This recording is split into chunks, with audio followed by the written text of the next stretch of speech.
جب عورتیں آپ کے پاس آئیں کہ وہ آپ سے بیعت کریں، اس لیے آپ کے پاس آئیں، کس بات پر بیعت کریں؟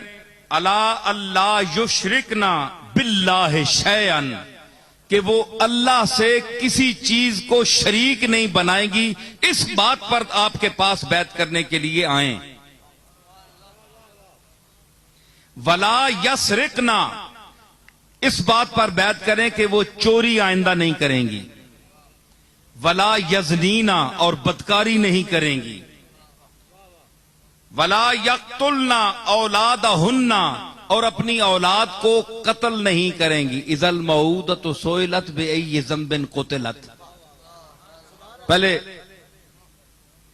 قتل کر دیتی تھی نا، تو اس طرح مطلب ہے کہ ان کو قتل نہیں کریں گی۔ ولا یاتینا ببہتان یفترینہ بین ایدیہن وارجلہن،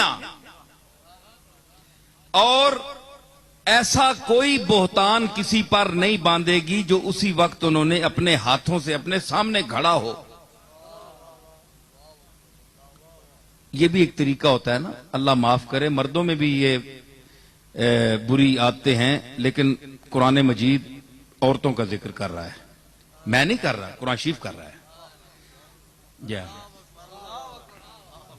قرآن کر رہا ہے، میں تو اس کا ترجمہ کر رہا ہوں کہ یہ آج مردوں کی بھی عادت ہے، یہ صرف عورتوں نے اس کی موجد بہرحال زیادہ جو یہ کام ہے یہ ان کا ہے کہ بیٹھے بٹھائے افتراء بہتان کی ایک فیکٹری ہے جو 24 گھنٹے چلتی رہتی ہے۔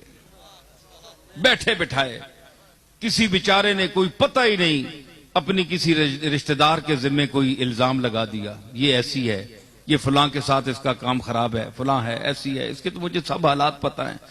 بیٹھے بٹھائے یہ اس کا اللہ ذکر فرما رہا ہے، اس بات پر کہ آئندہ یہ کام نہیں کریں گی، اس بات پر رسول اللہ سے بیعت ہو رہی ہے۔ بیعت کا مقام دیکھا آپ نے؟ ہیں جی؟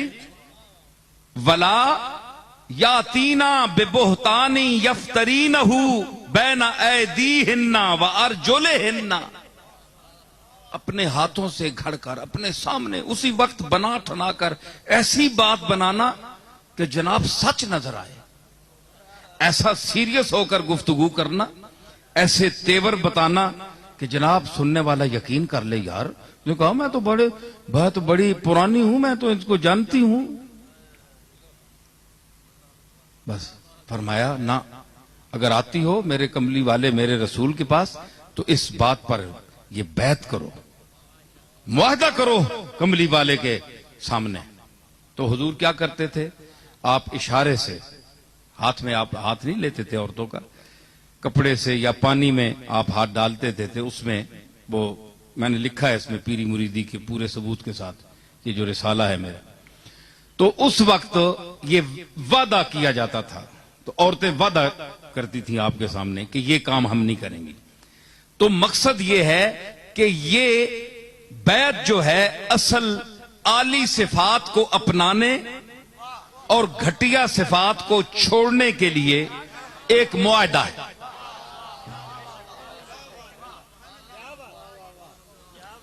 آگے کیا ہے؟ ولا یعصینک فی معروف، اور اچھے کام میں آپ کی نافرمانی نہیں کریں گی۔ ایک آپ اچھا کام ان کو بتا رہے ہیں تو یہ نافرمانی نہیں کریں گی، اس بات پر بھی بیعت کریں۔ اگر یہ ان کاموں کے لیے آئیں جو یہ ساری آیات میں ابھی میں نے پیش کیا ہے، فبایعہن واستغفر لہن اللہ، اے میرے محبوب ان کی بیعت قبول فرما، ان کو اپنی بیعت میں لے لے، اور پھر جو انہوں نے پیچھے ایسے کو اگر کام کیے بھی ہیں تو اللہ سے ان کی مغفرت طلب کر، اللہ سے مانگ کے ان کو معاف فرما دے۔ یہ ہے بیعت کا مقصد۔ یہ تو میں نے اس لیے آپ کو آیات سنائی تھا آپ کو پتہ چلے کہ بیعت کا مقصد کیا ہے۔ اب یہ ہے کہ جناب اس کو یہ کہنا کہ یہ بیعت جو ہے یہ فرض ہے، ہر مسلمان پر ضروری ہے کسی پیر کا مرید ہو، یہ کوئی ضروری نہیں. سمجھ آئی؟ پھر ایک بات جو میں بطور خاص پیش کرنا چاہتا ہوں وہ یہ ہے کہ یہ بات تو ہے اللہ تعالی کے اپنے مرضی کے مطابق کہ وہ جس کو قبول فرمائے یا نہ فرمائے، یہ تو اس کا منشا ہے نا. تو اس میں اور بھی بہت سی چیزیں آتی ہیں کہ آپ اس کو کہیں جناب کہ یہ ضروری ہے، کیونکہ پیر خانوں میں اکثر واعظین یہ اس لیے کہتے ہیں تاکہ لوگوں کے دلوں میں یہ رغبت پڑے، لوگ مرید آ کر ہوں، اور مرید زیادہ ہونے سے نذرانہ زیادہ ہوتا ہے.